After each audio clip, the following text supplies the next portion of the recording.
নেতানিয়াহুকে ইরানে হামলার জন্য বকাঝকা করে পরদিন নিজেই ইরানে হামলা চালালেন মার্কিন প্রেসিডেন্ট ডোনাল্ড ট্রাম্প। হরমুজ প্রণালীতে মার্কিন হেলিকপ্টার ভূপাতিত করার ঘটনায় ইরানের দক্ষিণাঞ্চলের বন্দর আব্বাস, জাস্ক ও কেশম দ্বীপে ৩ দফা হামলা চালায় মার্কিন বাহিনী।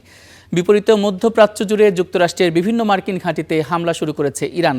দেশটির বিপ্লবী গার্ড বাহিনী IRGC জানিয়েছে তারা বাহরাইনে মার্কিন ৫ম নৌবহরে হামলা চালিয়েছে। এছাড়া জর্ডান এবং কুয়েতেও হামলার খবর পাওয়া গেছে। কয়েক ঘন্টার ব্যবধানে নতুন করে হামলার মুখে পড়েছে ইরানের দক্ষিণাঞ্চল। একের পর এক বিস্ফোরণে নতুন করে উত্তেজনা ছড়িয়েছে পুরো অঞ্চল জুড়ে।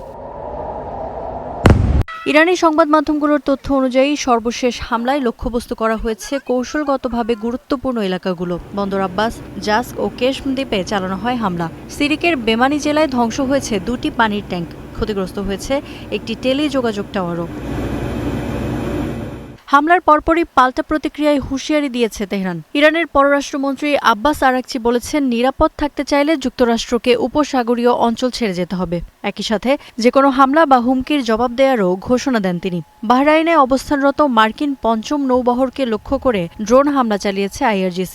হামলা হয়েছে জর্ডান ও কুয়েতের মার্কিন ঘাঁটিতেও। কড়া হুঁশিয়ারি, মার্কিন আগ্রাসন অব্যাহত থাকলে আরও কঠোর জবাব দেওয়া হবে। এদিকে ওয়াশিংটনের দাবি, তেহরানের আচরণেই আত্মরক্ষামূলক হামলা চালানো হয়েছে এবং এরই মধ্যে এই অভিযান শেষ হয়েছে বলেও জানিয়েছে তারা। তাদের ভাষ্য, এই হামলা ছিল হরমুজ প্রণালীতে মার্কিন অ্যাপাচি হেলিকপ্টার ভূপাতিত করার জবাব। একই সাথে আন্তর্জাতিক বাণিজ্যিক জাহাজ চলাচলের নিরাপত্তার বিষয়টিও ফের সামনে আনে তারা।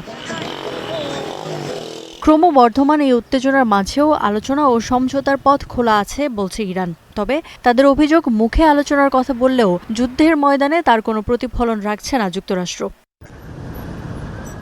এবার প্রতিশোধ নয়, কত দ্রুত হামলার জবাব দেওয়ার সক্ষমতা রয়েছে তা দেখানোই ইরানের লক্ষ্য বলে মত বিশ্লেষকদের। কারণ পাল্টা প্রতিক্রিয়া না দেখালে ভবিষ্যতে ইরানে হামলাকে ওয়াশিংটন স্বাভাবিক বাস্তবতায় পরিণত করতে পারে বলে মনে করে ইরান।